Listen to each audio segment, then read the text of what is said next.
So here we are now. We've got our steel, we've cut it to our length, we've agreed we're going to cut it to 162 inches. What Damon and I have to do now is we have to work out how we're going to put those marks on. Damon, how would you go about doing this from here?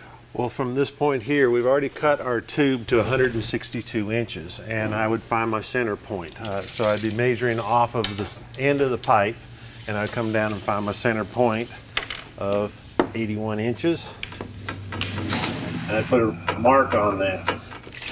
Now my center point, at this point, I like to take and draw my lines all the way around the tube because I use these marks later as well when I'm patterning or reference marks in my top. Great point. So I take and I mark my lines all the way around that I'm going to be bending on.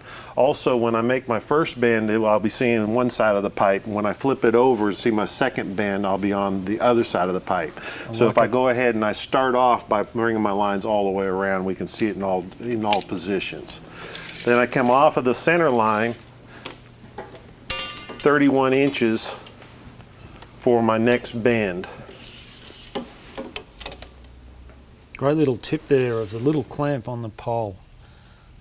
How many of us fight with the tape measure as we're trying to wrap it around the pole? So put the little clamp on. How clever is that?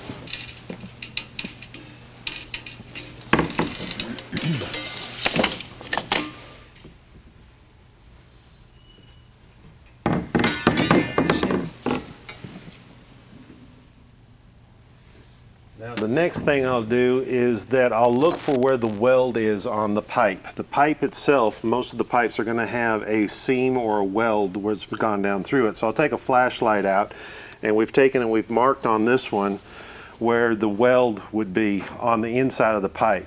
I bring and transfer a mark onto the outside so I can see where the weld is. And I like to put the weld on the top side of my crown as it's coming on around. I just feel that it gives me a more true and more accurate bend when we're putting them all together and we're doing multiple frames and pieces together.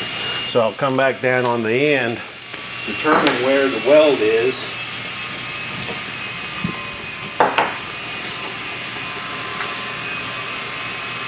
then I'll often use the clamp again and put my clamp back on that's showing straight up where that's at. So that way I can come down in here and have that pointed out where I need it to go. So even though my mark is clear down there, I can see where the weld is at in the relation to where I've got it at this point. At this point, this is the center mark I have here. We'll bring it down to our first bend, which is at the 10-inch mark off of my center line here. And I'll take and pull this up here, and we'll put a clamp in here temporarily. So the concept of the clamp is to just to allow all you folks know that this is an operation that is one-man operation. We want to make sure that we don't need to overcomplicate it, so we want to be able to make it a one-man operation. You see what Damon has here is a fence, a piece of aluminum that's screwed to the table here, and that's clamped to that fence there. And that allows him to clamp it in here, keep it nice and even. What we've done also, as Damon just said, we've set it up on our first start of the bend, and you'll notice here, Damon, you may just pick it up on the video, there's a right angle mark here. That's going to be critical. We're going to mention that very shortly. But look at the workstation, really well set up, hand clamps here, easy to use, great organisation, Damon. Congratulations. Okay. Well, at this point, depending on how long your leg is, you may have enough leverage at this point to be able to pull. If you don't have enough leverage to come on around through here, you can take and extend it with just an oversized pipe that you can take on here and give you more leverage. We don't need this clamp anymore because we have it located where we want it to go. You can bring this out to here, and you can give a lot more extension to your pull going around through here. And I find that no matter where I'm pulling from, I try to pull all my frames in the same distance. In other words, if I have a long leg, I wouldn't want to pull this one out here and the next one down here, because that's going to put more of a crown or a curve in the leg itself that may not need to be. So correct, great point. I try to get in where I can comfortably pull, but pull in that same location each time I bend my frame. Okay, and I guess a point I would make here as well, this bench is probably a little low for you. It's Just a probably, touch, yes. it's probably more set up for somebody my size, but a really important point in that you're going to get a different pull. Let's just quickly mention the aged steel. So Absolutely. I hope everyone understands what we're trying to say. Is we're talking about steel that's perhaps sat around in the shop for quite some time. Now, steel will harden over time. So And it doesn't let's take talk as through much that. time as you would think. That even 6 months is going to be a difference. But if you use a piece of steel that is a year or 2 years old, it's going to react quite a bit differently than something that just came in last month. And the older the steel, the harder it will definitely be. So we try to make sure we rotate our stock, or we don't have just old steel that we're mixing in with new steel without paying a lot of attention to what's going on with that. Yeah, great tip, really great tip. So let's get on with bending this. You do that as you're comfortable. What I'm going to do is I'm just going to put a mark which is at 90 degrees to where our start of our radius is. That's going to be a little notch mark that's going to help us when we go to the patterning of the bimini top. Little trick we'll learn along the way is we want to make sure our canvas comes far enough over the radius so that when we do tension our bimini top, the canvas wants to stay on the frame. If we cut our canvas too short, and it's relevant here, if we cut our canvas too short, the canvas won't want to pull over the frame.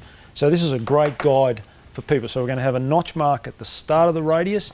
We're going to have a mark at the end of the radius. Okay, Damon? Now we're not, on this particular one, we're not going to go all the way. We don't want our overall frame to be narrower at the bottom. And this is just kind of haphazardly just trial and error. We're not going to necessarily get it exactly on the bottom each exact time, but we're going to try to make it as symmetrical as possible. I'm going to pull this one to just around the 90-degree mark. But with the crown, depending on how much crown you have and how much kick you have in the legs, will make a big difference.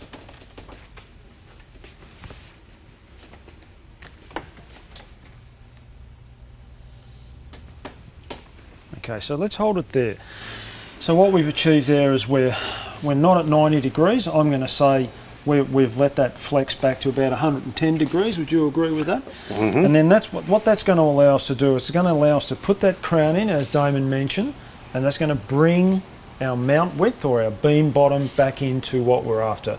So Damon's going to memorise exactly where he is in the workshop. I'm going to put some marks around his feet so that he knows exactly where he is. We're going to turn this over. We're going to do something really interesting in a second as well.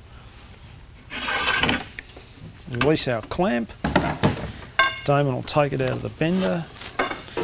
Very careful in this moment, because we've got to make sure you don't injure anybody, and make sure your space is clear around your bender.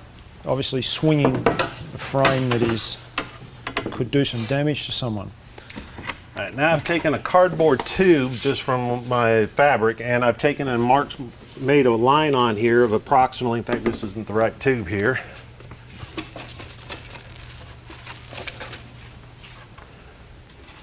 There you go. I've notched a notch in the top of a cardboard tube here that will hold up underneath here, and we've taken and marked it to where it's exactly the height of the table, to where it can come out here and sit and hold the leg level with the table.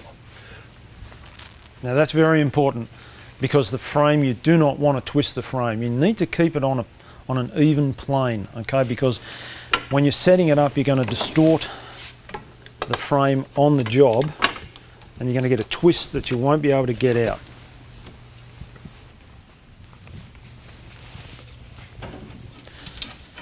So once again, we've clamped it.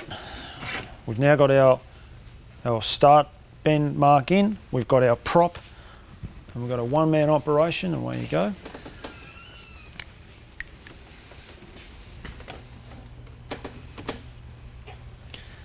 And there you have it. Released from the clamp. We've got a lovely, flat, even piece of stainless steel in a one-man operation, ready to go to the crowner. Great work, Damon.